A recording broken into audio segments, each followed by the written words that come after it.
ఎందుకమ్మా కింద కూర్చున్నావు? నీకో విషయం చెప్పాలమ్మా. చెప్పమ్మా.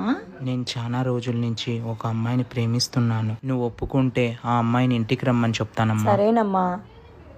ఆ అమ్మాయి వాళ్ళు పేదవాళ్ళ లేక డబ్బులుండే వాళ్ళ? అమ్మా, తను చాలా రిచ్ అమ్మా, ఒక్కగానొక్క కూతురు. కానీ నేనంటే చాలా ఇష్టం అమ్మా తనకు. సరే ఇట్రా. హలో. హలో. మమత, అమ్మ నీతో మాట్లాడుతుందంట. ఇంటికి వచ్చేసేయ్. సరే మహేష్, వస్తున్నా. సరే. మమత, తను మా అమ్మ. Hi aunty. తను మమత. కూర్చోమ్మా. చూసావు కదా మమత, ఇది మా అమ్మ పరిస్థితి.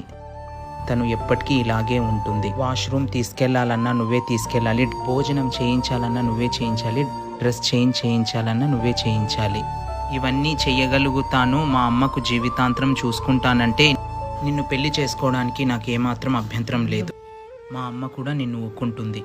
అమ్మయ్య, మీ అమ్మ వద్దు, నువ్వు వద్దు, నీ ప్రేమ వద్దు. నేను జీవితాంతరం మీ అమ్మని చూసుకోవాలా? ఇలా ఉన్నామని నీ కోదండం, మీ అమ్మ కోదండం. నాకు అవసరం లేదు నీ ప్రేమ.